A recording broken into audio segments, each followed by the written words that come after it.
Hello everybody, welcome to another 4Gamers vs the World review. I am the Sofa Soldier and today we're going to be looking at Halo 5 Guardians. The latest, of course, in the Halo series by Microsoft, beloved by many people, including me. Any Xbox owner, I don't care who you are, you've all played Halo and you all know why it's special. So let's get right into it.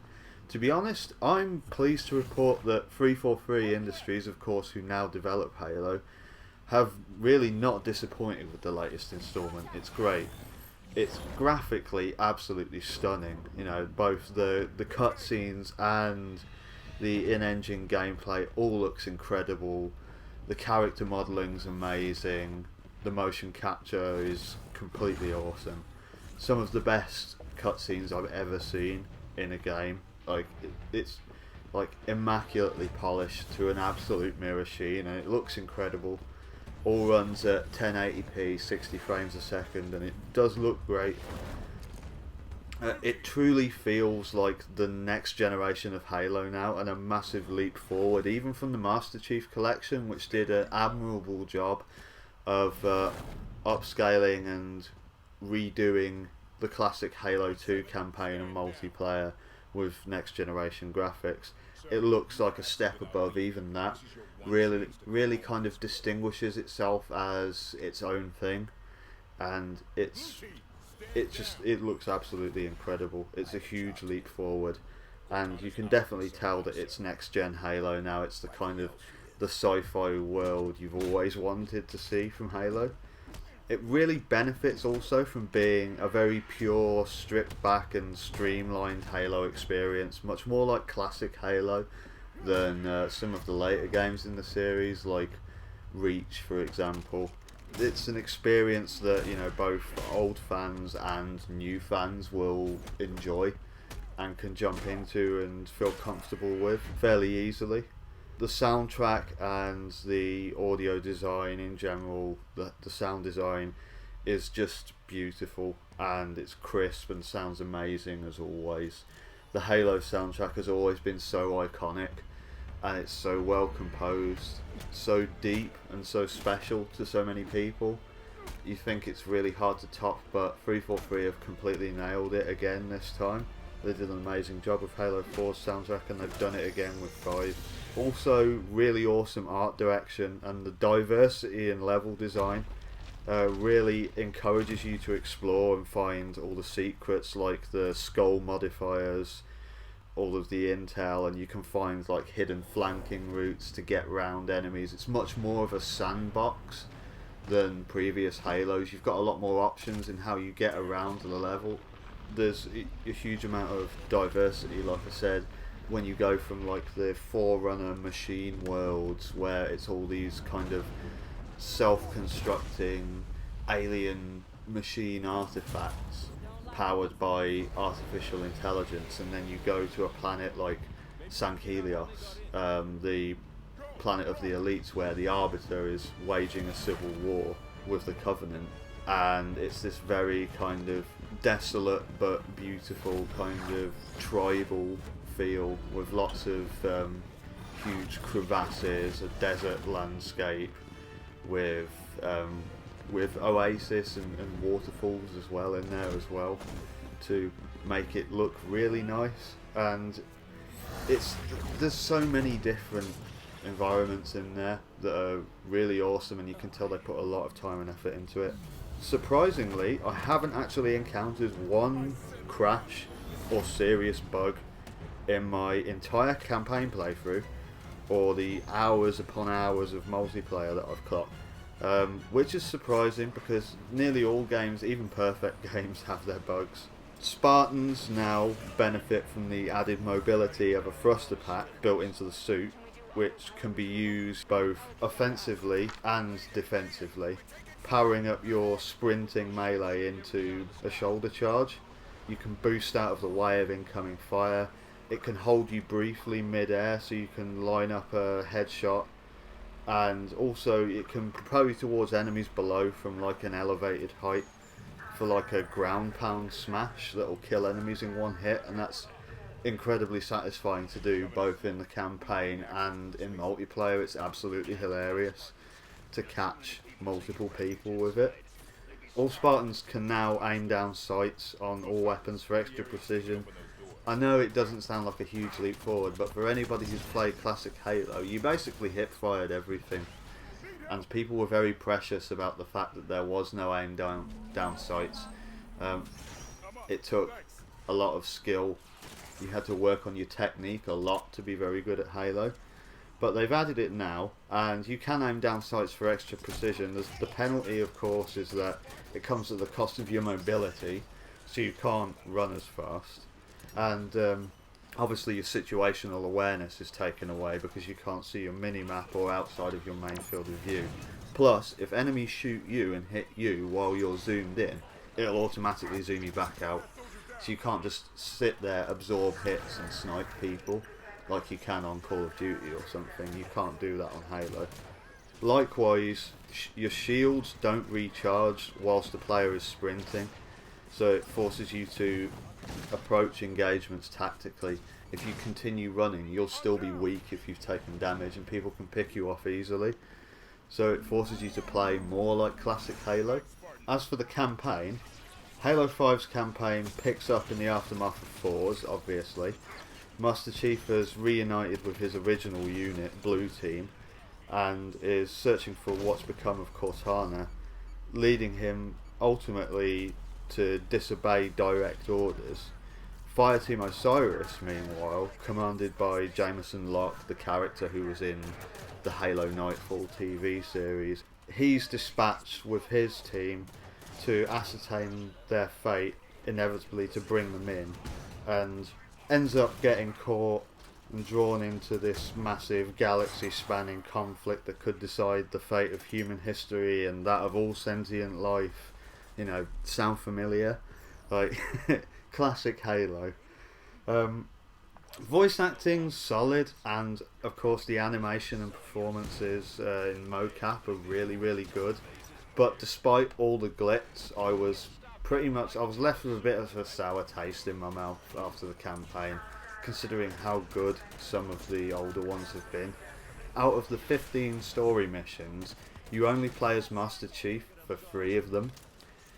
Disappointing considering the relationship his team have with each other and the history they've got in the UNSC, and the potential to explore them all as characters, like the characters of Kelly, Frederick and Val.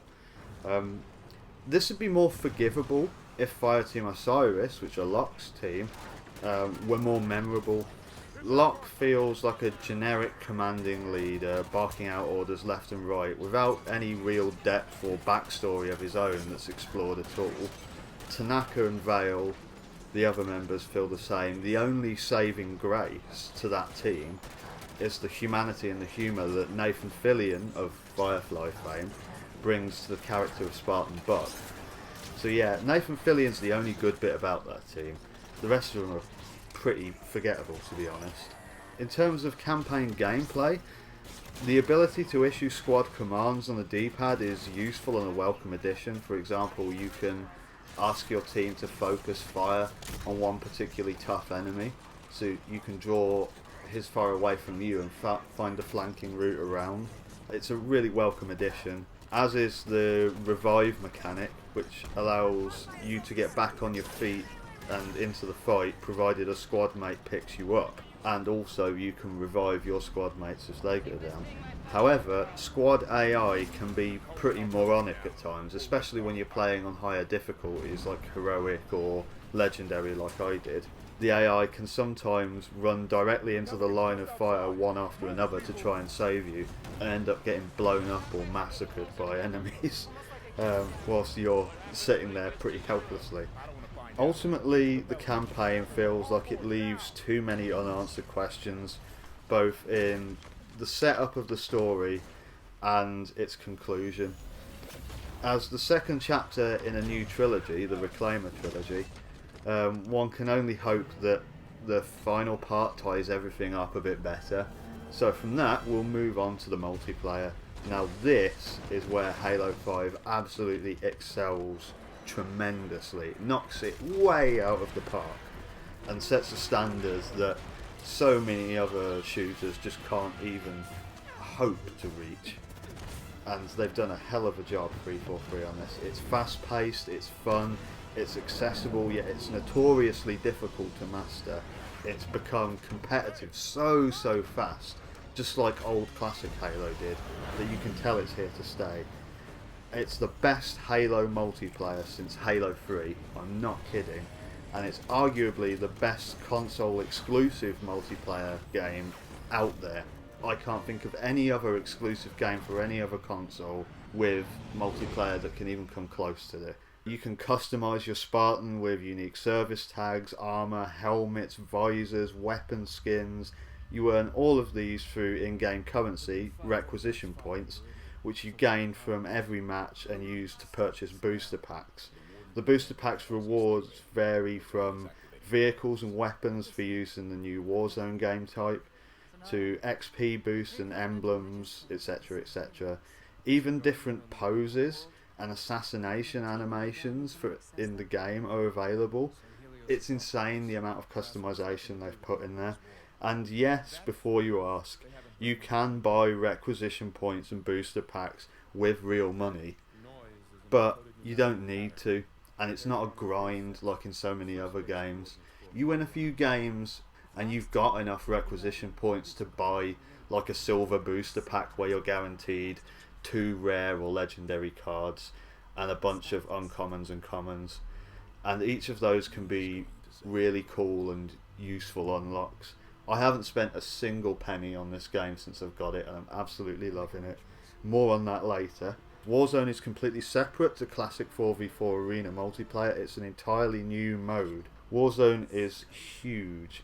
It combines large-scale player versus player big team battles on huge maps with multiple bases, with a lot of AI soldiers like Titanfall, but with the addition of bosses. You'll get word from your commander or whatever to say, oh, you've got to go and take out this Promethean knight who's spawned in. If you do it, you'll get more requisition points and a better score for your team. So it's really encouraging you to play the objective.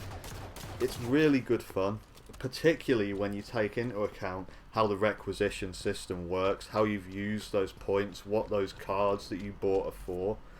Once you earn enough points, if you go into a base on the map, you can go to the requisition station and you can spawn in whatever you've unlocked. If you want a Spartan laser and you've got one that you can use, you can spawn in a Spartan laser and shoot down somebody flying a Banshee. If you want to get in a Scorpion tank and just go across the map and mow everyone down and blow loads of shit up, you can spawn in a Scorpion tank and just go across the map with your mates and decimate everyone. You know, the way you want to play it is totally up to you, and it's so much fun, and it's such a nice change of pace from how fast and frenetic the classic 4v4 arena multiplayer in Halo is. It rewards every type of play, and it's a lot more of a passive and casual experience than the real hardcore arena. Arena itself is classic Halo multiplayer. Just an assault rifle and a magnum that you start off with, and then whatever else you can find on the map. Weapons feel really powerful, well balanced, rewarding a skilled hand and a quick trigger finger, and controlling the power weapon spawns on the map is a must. Learning the map knowledge, just like you did in the old Halo games, is so important. Controlling the bits of the map, knowing the choke points, working together as a team to accomplish your goal. It reminds me so much of all of the old memories that I had on Halo 2 and Halo 3 playing with friends. It's just nice to go back to that feeling and to see it with these amazing next generation graphics and updated gameplay that doesn't take away from the core of what Halo is. It just adds to it in a meaningful way. Arena itself consists of several different game types. There's Classic, Slayer, Capture the Flag, Strongholds, which is like a territory-based domination style game type. There's familiar favourites as well, like SWAT. New modes as well, like Breakout, which is really intense and mad fun. It's almost like a virtual reality combat simulator for Spartans. There's no shields, you've got one life, no respawns, and elimination matches. So it starts off as it's 4v4 with all of those modifiers on. Once you're down, and you can have some amazing clutch moments on it, like where you're the last guy left on the team against a full team of 4 who's taken all of your friends out, and then you manage to take out the entire enemy team by yourself. And there's so many more maps and modes that are all on the way for free. This is another thing I wanted to mention, coming back to what I said earlier. All of the DLC, all of the maps, all of the new game modes, all of the cosmetic stuff that they're adding to this game that you can get through the booster packs, all of it's free. They're not charging for any of it because they don't want to separate the player base, and that is a really smart decision. It's a really great decision on 343's part, and I applaud them for it. So, the final verdict. Overall, it's never been a better time to be a Halo fan, and it's never been a better time to buy an Xbox now. Whilst the campaign may have its shortcomings, the core gameplay, the level design, the graphical and audio presentation, along with the incredibly addictive and beloved multiplayer, make this an absolute must-buy for anyone with an Xbox.